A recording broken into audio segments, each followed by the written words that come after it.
The market smelled like blood and rust. Crowds of aliens laughed, cheered, and shouted as the cages rolled in one by one. Each cage had a prize inside, some injured, some terrified, some not even alive. Commander Rex stood in the corner of the dirty metal arena, his arms crossed. His black military coat made him stand out among the rich aliens with long tails and shiny jewels. He wasn't there for fun. He hated this place. "Let's give the humans something special," shouted the announcer, a blue-skinned alien with too many teeth and a loud voice. "Let's see how he reacts to this broken toy." A cage was dragged in by two huge guards. Inside, huddled in a ball, was a thin girl with gray skin, messy white hair, and cuts all over her arms and legs. Her clothes were torn. She didn't move. She looked more like a shadow than a person. The guards opened the cage and kicked her out. She hit the ground hard right at Rex's feet. The crowd laughed loudly. "Go on, human," the announcer shouted. "She's yours now, free gift, entertainment." Rex didn't move. He stared at the girl. She was shaking. Her back was full of scars. Her knees were bleeding. She didn't look up. She didn't even cry. She had already accepted her fate. The crowd waited for Rex to do something cruel. Maybe slap her. Maybe order her to dance. Maybe throw her back into the cage. That's what everyone expected. But Rex did something else. He knelt down. Slowly, gently, he reached out a hand. "Are you hurt?" he asked. The girl flinched. His voice was calm, soft, different from the loud shouting and laughing all around them. She tried to move but fell again. Her body was too weak. "I'm not going to hurt you," Rex said quietly. She still didn't look up. Her fingers dug into the ground. One of the guards laughed. "She doesn't understand kindness, human. She only knows pain." Rex stood up and glared at him. "Then it's time someone taught her something else." He took off his long coat and covered the girl with it. The fabric was warm and soft. Her body shivered under it. "You're taking her?" the announcer said, surprised. "Really? You? A soldier?" "I don't hurt the helpless," Rex said. "Unlike all of you." Some in the crowd booed. Others just laughed again. "What a waste of a toy," someone shouted. Rex ignored them. He bent down, lifted the girl gently into his arms, and walked out of the arena. No one stopped him. Maybe because no one cared. She weighed almost nothing. Her bones felt like glass under her skin. Her head rested against his chest, and he felt her body shaking. In the hallway outside, it was quiet. Rex whispered, "You're safe now." For the first time, the girl moved her lips. Her voice was tiny, broken, like the sound of a dying wind. "Help," she said. Then she passed out. Rex reached his room on the space station. He placed her carefully on the bed and closed the door behind him. The room was small but clean. There were medical kits in the drawer, water, and a heater. He turned on the heater and went to the bed. She was still unconscious. Her face was dirty, her lips cracked. He wiped her forehead with a wet cloth. Her skin was cold, too cold. He gave her a few sips of water. She coughed, but swallowed. As he cleaned the blood off her arms, he noticed something small. Numbers and lines burned into her skin. Like someone had branded her. "Slave codes," he whispered. They treated her like an object. She had old bruises, healing scars, and new wounds too. Some were made with fire, others with sharp tools. It made his fists tighten with anger. He opened the medical kit and started treating the wounds, slowly, gently. She opened her eyes for a moment. Red eyes, not from her species, just from pain. And crying. He didn't smile. He didn't speak. He just kept working. After some time, her lips moved again. No sound, just the shape of a word. "Why?" Rex finally looked into her eyes. "Because you didn't deserve what they did to you," he said. Tears rolled down her cheeks. And then she whispered something else, so soft he almost didn't hear it. "My name, I don't remember." Rex paused. He looked at her for a long moment. Then he said, "Then I'll give you a new one, until you remember the old one." He thought for a second, then smiled just a little. "Lyra," he said. "That's your name now." Her lips moved. Again, this time just one word, clear and full of silent pain. "Okay." But in the corner of her neck, under her hair, something glowed faintly, a small metal chip. Blinking. Rex didn't notice it yet, but someone else was already tracking it. She woke up to warmth. Not pain. Not fear. Not shouting voices or the sharp sting of a whip. Just warmth. Soft blankets were wrapped around her, clean ones. The room smelled like fresh air and metal, not blood. She blinked slowly. Where was she? Then she heard it. A voice, calm, deep, human. "You're safe now." Lyra. That name again. She turned her head and saw him, the same man from the market. The one who had picked her up like she wasn't garbage. The one who hadn't laughed. He sat beside the bed, cleaning a silver tool with a cloth. He had strong hands, but careful fingers. His jacket hung on the back of the chair. His eyes, they were tired but kind. "I gave you that name," he said softly, as if he could read her thoughts. "Until you remember your real one." Lyra. It felt strange, but not bad. She opened her mouth to speak, but nothing came out. Her throat burned. No words.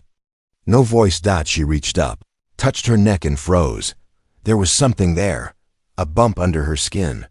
The human stood up fast. "Don't touch it. Not yet." She looked at him, confused. He sighed and walked closer. Gently he moved her hair aside and showed her a mirror. In her reflection, she saw it. A tiny metal chip, half buried in her neck. Wires, lights, alien tech. "That's why you can't speak," he said. "It controls you, hurts you if you disobey, forces you to follow commands." Lyra stared at her reflection. She didn't even cry. She just stared, empty. He sat down again. "I've seen chips like this before. Illegal, used in slave fights." Memories hit her like a storm, flashes of pain, of being ordered to fight, of being shocked when she refused. She clenched her fists, shaking. "I'm going to remove it," he said. Her eyes widened. She backed away on the bed, terrified. He raised both hands slowly. "Not now. I won't do it without your permission. But you need to know, the chip is also sending out a signal." She blinked, slowly understanding. "They can find me." He nodded. "Yes, that's why we don't have much time." Lyra closed her eyes. How could he be so calm? So gentle? No one had ever spoken to her like this. Not in years. Not since she was taken. She touched the blanket. Soft, real, not a trick. Humans stood and brought a tray of food. Nothing fancy, just warm soup and bread. But her stomach growled at the smell. He placed it in front of her. She didn't move. He didn't push her. He just sat nearby. Not too close, not too far. "I'm Rex," he said. "Commander in the Earth Defense Forces. You're on a trade station now, Sector 9. She picked up the spoon with shaking hands. Tried to eat, dropped it. Her fingers were too weak. Rex didn't laugh. He just picked it up, handed it back gently. "It's okay. Take your time." Halfway through the soup, her hand stopped shaking, for a second. She forgot the chip in her neck for a second. She felt human again, but outside the room, someone was watching. A small red light blinked on a hidden panel. Voice whispered into a cum. "The asset is alive. The tracker is active. Move in." The silence before pain is the loudest silence of all. Lyra was sleeping finally, peacefully. But deep inside her neck, the chip blinked again. One red pulse, then two, then it started humming. She sat up suddenly, eyes wide, breath sharp. Her hands flew to her throat. Then came the pain. It wasn't like a knife. It wasn't fire. It was inside, like her own nerves had turned into needles, stabbing from the inside out, She didn't scream. She couldn't. Her voice was locked by the chip. All she could do was shake, clutching her neck as her body collapsed to the floor. Rex woke to the sound of the fall. He rushed over, grabbed her just before her head hit the wall. Lyra? Her eyes were wide in panic. He saw her mouth move, one word again. Help. Then he saw the glow again, bright this time. The chip was active. Rex didn't waste a second. He pulled open his gear bag, threw tools on the table: plasma scalpel, neural stabilizer, pain blockers. His hands were moving fast, but his voice stayed calm. I told you I wouldn't remove it without permission, he said. But they found us too fast. You'll die if I don't act now. She didn't nod. She didn't fight. She just held his wrist. That was all the permission he needed. He placed her on the table, under bright white lights. Sweat dripped from his brow. The chip was too close to the spinal nerve. One wrong move, he whispered as he worked. I've removed bombs from engines, fixed weapons mid-battle. But never something like this. She didn't hear him. Her eyes were shut, breath shallow. He injected the pain blocker. She shook again. But less. Then he placed the stabilizer over her neck. The chip was fighting back, sending electrical pulses into her brain stem, trying to shut her down. She's not your puppet anymore, Rex muttered. He sliced. A tiny piece of metal popped free. The pain stopped. She gasped, eyes flying open, finally breathing freely. Rex caught the chip in a sealed vial and crushed the signal transmitter inside. No more tracking, he said. Lyra stared at him, eyes wide. And tears fell. He reached for a cloth, but she caught his hand first. I can talk, she whispered, voice shaky but real. He smiled. Yes, you can. But the celebration didn't last long. An explosion shook the station. Rex grabbed his weapon, pushed Lyra behind him. Stay here, he said. I'll protect you. She stood up slowly, weak but steady. No, she said, voice clearer now. I'll protect you too. Asterisk blaster fire echoed through the hallway like thunder. Smoke rolled under the door. The lights flickered. The enemy was inside the station. Lyra stood barefoot on the cold floor, still wrapped in Rex's coat. Her legs were weak, but something inside her had changed. The pain was gone. The chip was gone. And for the first time, her fear wasn't stronger than her will. Rex loaded his weapon, sharp eyes locked on the door. They're after you, he said calmly. They'll want you back. Lyra looked at her hands. Shaking, thin, marked with scars, but free. Then let them come, she whispered. The door exploded inward. 3 armored hunters stepped through, alien mercenaries. One aimed a shock net. Another pointed a pulse rifle. The third grinned, showing sharp silver teeth. She's not worth dying for, human, the leader growled. Step aside. Rex didn't move. Lyra stepped forward beside him. The mercenaries laughed. She can barely walk. Maybe, Rex said, but I can run fast enough to make you regret it. He fired first clean shot to the shoulder. One merc fell. The others opened fire. Rex ducked, grabbed Lyra, rolled behind the metal bed. Stay low. I can fight, she said. You just had a brain chip removed. I can fight. She reached out, grabbed a stun baton from Rex's belt, and when one of the mercs charged in too fast, she struck hard right in the gut. The alien dropped like a rock. Rex blinked. You're full of surprises. Her voice cracked but strong. You saved me. Now I save you. Minutes later, the room was silent again. 3 mercenaries lay unconscious or worse. The smoke faded. The light steadied. Rex leaned against the wall, catching his breath. You all right? Lyra nodded. Her legs almost gave out, but she smiled through the pain. I think I'm alive. He looked at her. Not with pity, not like a broken thing, but like an equal. He walked over, knelt beside her, and checked her pulse. Then her eyes, then her neck. No more blinking lights. No more chip. She flinched when he touched the old scars. He pulled his hand back immediately. "I'm sorry." "No," she whispered. It didn't hurt. She looked at his hand. And held it. It felt safe. That night, Rex didn't sleep. He stood by the window, watching stars drift past the glass. Lyra lay quietly, staring at the ceiling. Her body ached, but her mind was louder. After a long pause, she spoke. "Why did you save me?" Rex didn't turn around. "Because you were thrown away like trash. And I don't ignore that." She sat up slowly. "But I'm nothing." He turned, walked over, and knelt again, just like in the arena. "You're not nothing," he said. "You survived. You're still fighting. That makes you stronger than most people I've met." Her hands trembled, tears filled her eyes again, but this time, they weren't just from pain. They were from something she hadn't felt in a long time. That far away. In a dark ship above the station, a figure watched the footage from the mercenaries. Body cams.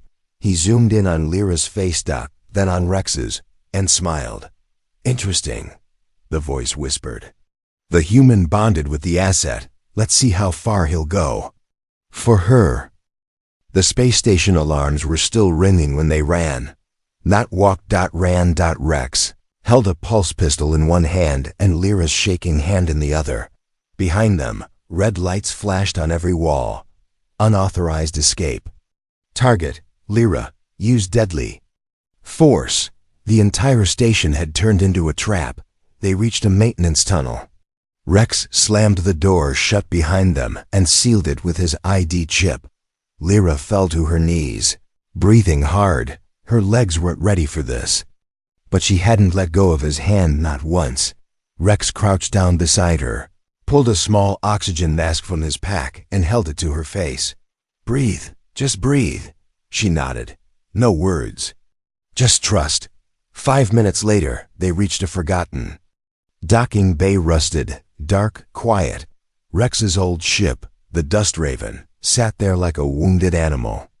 Ugly, patched, and fast. He opened the hatch. Lyra hesitated at the door. "Are you sure?" she whispered. "I don't want to cause more trouble."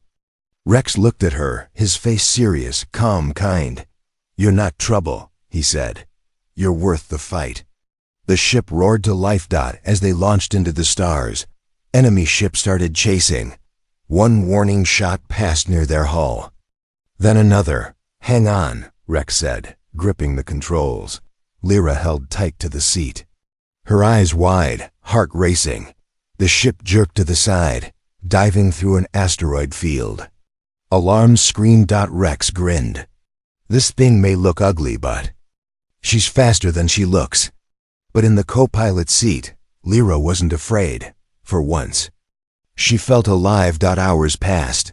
The stars calmed. Rex set the ship on autopilot. In the quiet, Lyra stood at the back of the ship, staring at her reflection in a metal panel. Same face, same scars. But for the first time, she saw someone, not a thing. Rex walked over, holding a folded blanket. She didn't look at him. "Why do you treat me like a person?" "Because you are one." She turned slowly. Her eyes trembled. "They called me property. A weapon, a slave. Something to rent or sell. Or break." I started to believe it. Rex shook his head. "That's not who you are." Tears filled her eyes. "But who am I?" Rex placed the blanket on her shoulders. "That's what we'll find out, together." Meanwhile, deep in the shadows of space, a bounty signal echoed across alien networks. Target, human male. High-value trader. Target, female asset. Return alive. Reward, 500,000 credits. Hunters started sharpening their blades. Asterisk. Rex bled. He had never bled like this before. A deep gash across his ribs. Blaster burn on his shoulder, one eye swollen shut. But still, he stood between Lyra and the enemy. Outside the cave, the storm howled. Red sand whipped through the desert like knives. The crash had left their ship smoking behind them. Barely alive. And now they were hunted again. 4 bounty hunters. Big, fast, armed. Rex held the last energy cell in one hand, the pistol in the other. Lyra crouched behind a stone wall, eyes wide, hands shaking. Her fingers gripped a long staff she'd found in the wreckage. She had no armor, no weapon training, no orders. Only will. And him. A voice called out through the wind. Give us the girl, human. We'll let you live. Rex laughed hoarse, sharp, bloody. You don't know humans very well. Then he moved. Fast. Too fast. One shot clean. The first hunter dropped. The others fired back. Rex rolled, dodged, then stood and charged. Not like a soldier, like a storm. Lyra watched. Stunned. He was outnumbered, injured, half-conscious. But he fought like he had nothing left to lose. Then a shot hit his leg. He fell. The second hunter raised a blade, stepped in to finish him. Lyra screamed. Not from fear, from something deeper. No. She ran straight into the fire. No armor, no plan, just rage. She slammed the staff into the attacker's back with all her strength. The shot made her arms numb, but the hunter fell.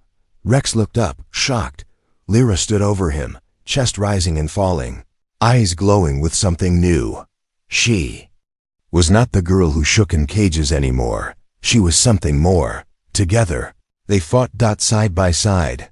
Two broken souls, one unbreakable bond. When the last hunter fell, silence returned. Lyra dropped the staff and rushed to Rex. He was pale. Hey, she whispered, pressing her hands to his chest. Stay with me. He blinked. You fought like a devil. She smiled through tears. I had a good teacher. Hours later, they found shelter inside the old mining cave. Rex lay on a blanket, bandages wrapped around his wounds. Lyra sat beside him, holding a warm flask of water to his lips. You protected me, he said weakly. She nodded. And I will again. His lips curled into a soft smile. Didn't think I'd ever be the one needing saving. You're still my hero, she whispered. No, he said. Now you're mine. She looked at him, and for the first time, she believed it. Far above the desert planet, a new ship entered orbit. Black, silent, watching. Inside, a figure stared at a hologram of Lyra's face. She's changing, he said.